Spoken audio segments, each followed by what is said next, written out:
See, the chanting of the holy name is a very important part of the cultivation of our relationship with the Supreme Lord.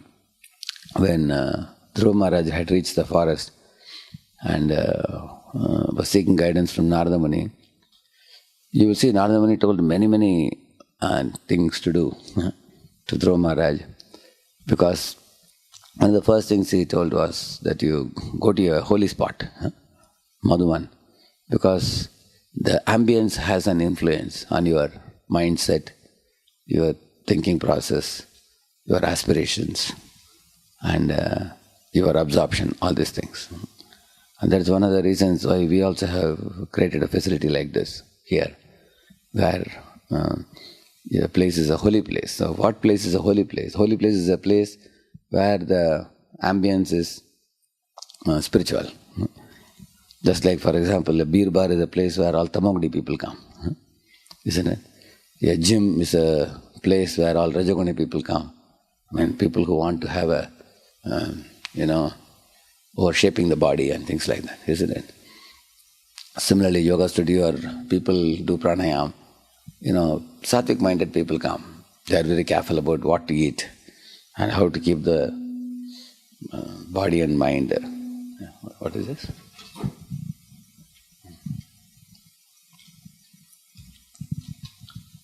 How to keep the body and mind focused and everything.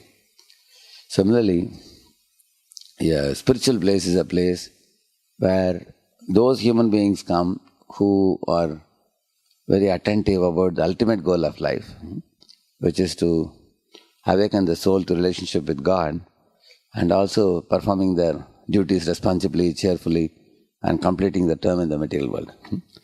Those who come, for them, the place is very conducive. So Dhruva Maharaj was told to go to Madhuvan. Madhuvan is one of the holy places in Vrindavan. And secondly, Narada Muni told him that you make a form of the Lord, a deity form of the Lord, and you worship it. Like we are worshipping Radha Vrindavan Chandra. Because the deity form of the Lord reminds us of the Lord very powerfully.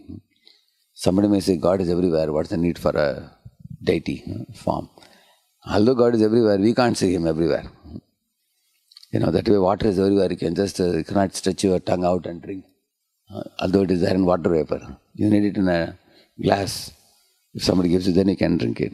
Otherwise there is water in the clouds, there is underground water, there is water in water vapor. But you cannot access it. But if it is given in a glass, you can immediately access it. So the deity form is like that. So then Narada told him that you have to daily offer something to the deity.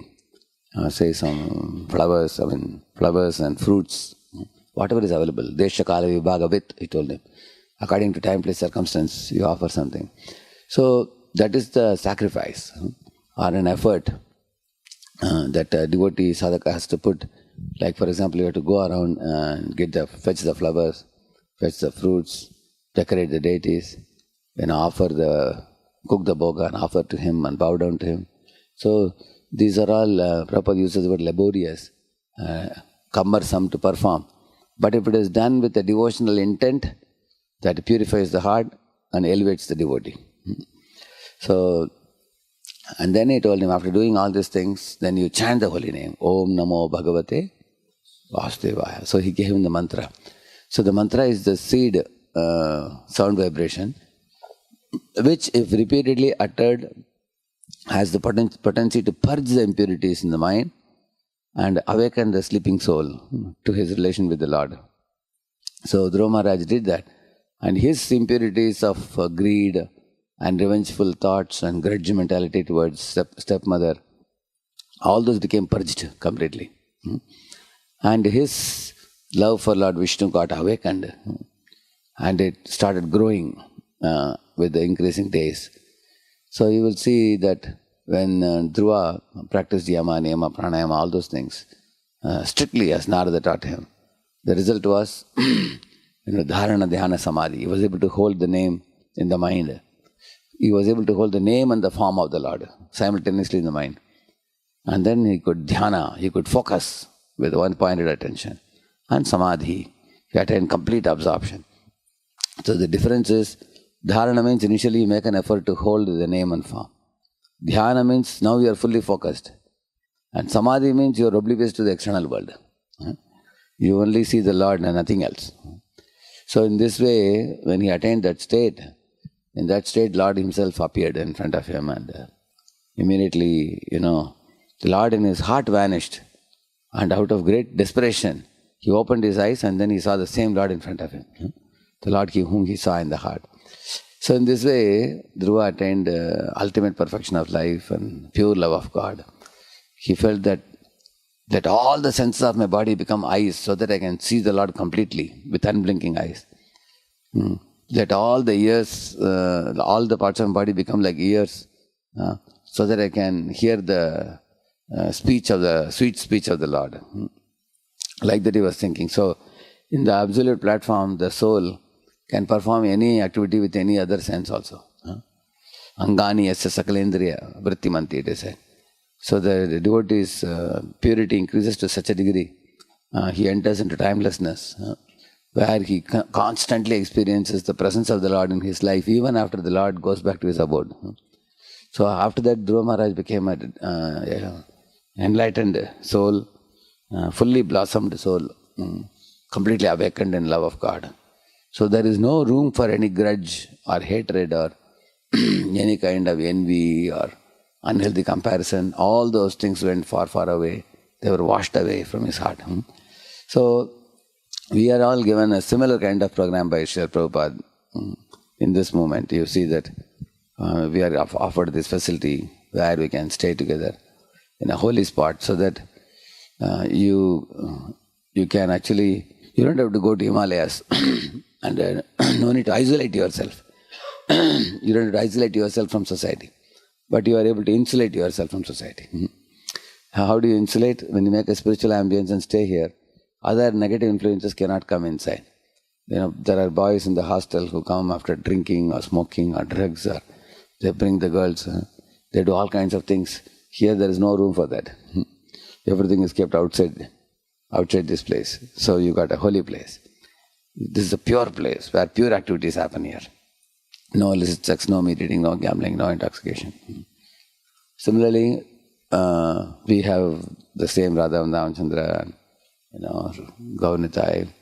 The Lord is present here in his deity form to receive the loving offerings and respect and worship, and willing to spread his karunya kataksh, merciful glance to bless the devotees. So, and we are also given the mantra, like Dhruva was given mantra, we are given Hare Krishna mantra, we are given. So we are chanting the Maha Mantra also, and we are given a program of a clean lifestyle. We eat only prasad, and we sleep early, we rise early, and one thing additionally you are doing is, Dhruva didn't get engineering degree, you are getting that also, along with this. So you are allowed to take care of both, which was generally not the case in the ancient Gurukulas. Ancient Gurukulas, people would focus only on spiritual life in the beginning. Later on, after you become 10 or 12, they will understand your inclination. If you are a Kshatriya, then they will give you martial training. If you are Brahmana, then you go deeper in scriptures, like that. Depending on which field you have inner calling for, according to psychophysical nature, there will be additional training for vocational training. So, in this way, as Dhruva concentrated and attained perfection, so every one of us have that same opportunity. Even now, although the world has changed a lot, society has changed, people's value system has become degraded, and there are problems all around. It's like everywhere there are fires. People are not able to put out the fires, problems in society. But you are still living in an oasis, which is a protected and prevented place, and that too in the company of many devotees.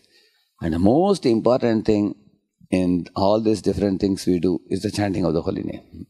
Because Dhruva Maharaj, when he chanted the holy name, because the holy name is the spiritual seed, which is like a bud which gradually blossoms, like a full-blown lotus flower. And inside the name there is Dham, and inside the Dham there is lotus feet of the Lord. And where there is Lord, there is Lord's qualities also. and then there's qualities, pastimes also. So everything is like hidden inside this one capsule of the holy name. So, but the holy name is just like you go to Guruji and say, Guruji, can I get a mango to eat? He says, take this mango seed. He gives you. How can I eat this? Yes, but this mango seed, if you put it in the ground and water it, it will grow into a sapling, then a mango tree. Why only one mango? Take thousands of mangoes. You can get from that. So that is how Guru has given you the holy name. So the holy name looks like a mango seed, but you have to cultivate it. You have to, just like you sow the mango seed and water it and cultivate it, similarly, it's a daily cultivation. Daily we have to chant the holy name. Daily we have to put the manure of association, and daily you have to put the fence of avoiding bad association. Daily you have to give the watering, which is a reciting of the chanting. Similarly, daily you have to give the sunlight and the warmth. So the spiritual practices are all accompanied by mentoring and shravanam, hearing, and the aratis, worship, all these things, eating prasad. With all these things put together, what we are cultivating is the holy names, purifying the heart. That's the main activity, mainstream activity. And if anyone faithfully does it, it's only a matter of time when that genuine, pure, pristine affection for the Lord will be awakened. But sometimes boys miss out the vital point of the chanting of the holy name, and they become carried away by the superficial, peripheral things in this movement. What is ISKCON all about? Somebody says prasadam distribution. Yes, that is also true, but that's not the main thing. The main thing in ISKCON is Prabhupada's books, the philosophical books that he wrote, which is the foundation of this society. And after reading those books, the most important thing that one should be able to do is chant the holy name inoffensively. If these two things, Harinam and Harikatha, that is the foundation of this movement. Anyone who is capturing these two things is the most intelligent person. And all other things are peripheral things. If you do these two things, prasadam distribution will come, deity worship will come, community building will come, spreading this movement all around the world will come, everything else will come. But these two are emphasized in the Srimad Bhagavatam. Etadatura chittana matra sparshe chayamuhu bhava sindhu plavo drishto haricharya nuvarnanam. Harinam Prabhu ki